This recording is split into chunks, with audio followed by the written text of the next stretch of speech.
Have you ever heard of a man who wrote nothing, yet his ideas changed the world forever? A man who wandered the streets of ancient Athens, not selling wares, but challenging everyone he met with questions? This is the story of Socrates, the father of Western philosophy and the ultimate intellectual troublemaker. Born around 470 BC in Athens, Greece, Socrates wasn't born into nobility. His father was a stonemason and his mother a midwife. He likely received a basic Greek education and followed in his father's footsteps for a time. But Socrates was destined for a different path. He was a veteran of the Peloponnesian War, known for his courage and endurance on the battlefield, but the battlefield he would become most famous for was the one of the mind. Unlike other teachers of his time, the sophists, who charged hefty fees for their wisdom, Socrates taught for free. You wouldn't find him in a grand lecture hall. Instead, his classroom was the bustling agora, the marketplace of Athens. He'd approach anyone, politicians, poets, artisans, and engage them in conversation. He looked unconventional, often described as stout, with bulging eyes and a snub nose, walking barefoot and wearing the same simple cloak year-round. But when he spoke, people were captivated. So, what was his big idea? It's famously known as the Socratic method.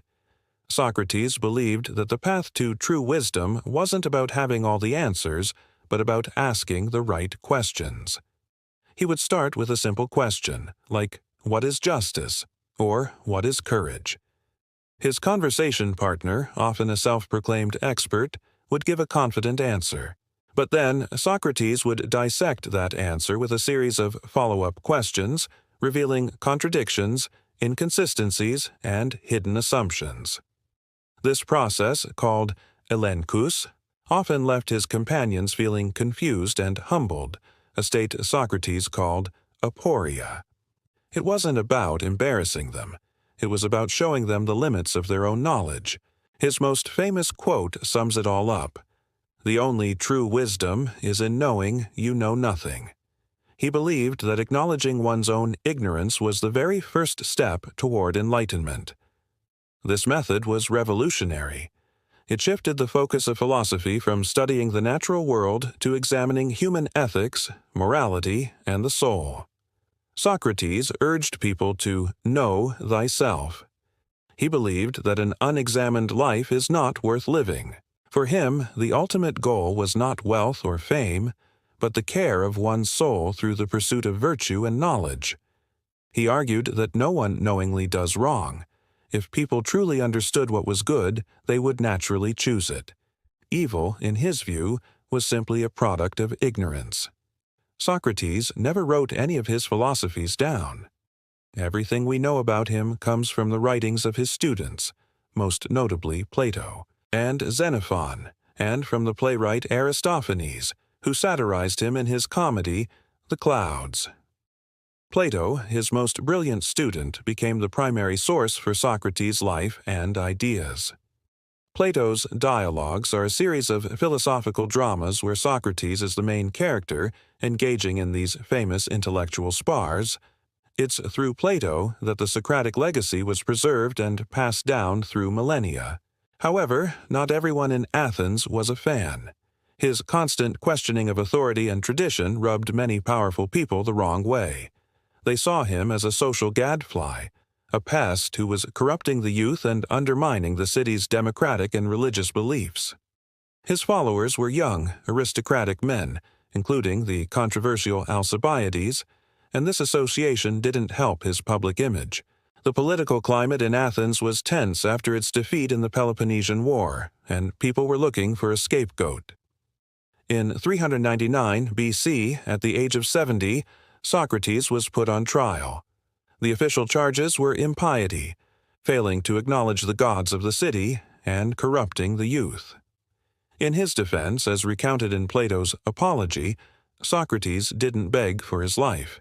Instead, he doubled down.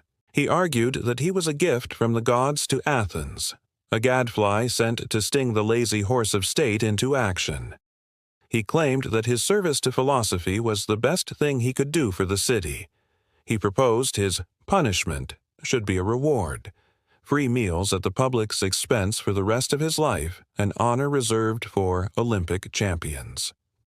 This defiant attitude sealed his fate. The jury of 501 Athenian citizens found him guilty. They were then asked to choose between the prosecutor's proposed penalty, death, and Socrates' own counter-proposal. Given his defiant suggestion, they sentenced him to death by drinking a poison, hemlock. His final hours are movingly described in Plato's Phaedo.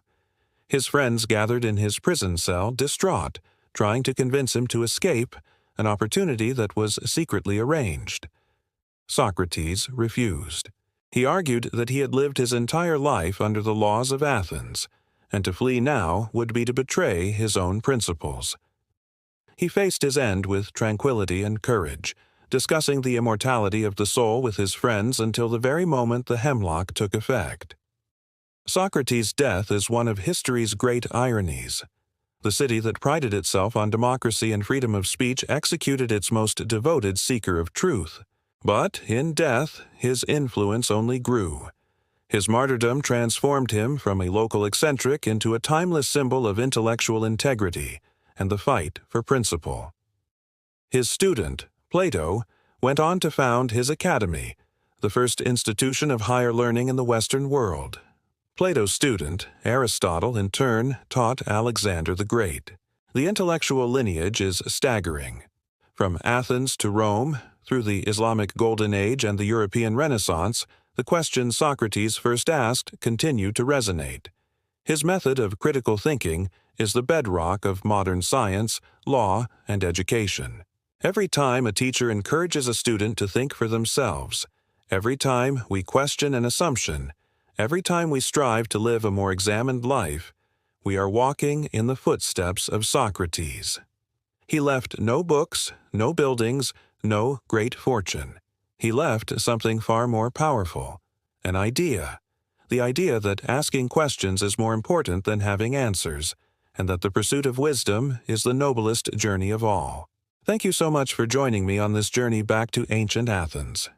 If you enjoyed learning about the life of this incredible philosopher, please hit that like button and subscribe for more stories that shaped our world. Let me know in the comments which historical figure you'd like to explore next. See you in the next video.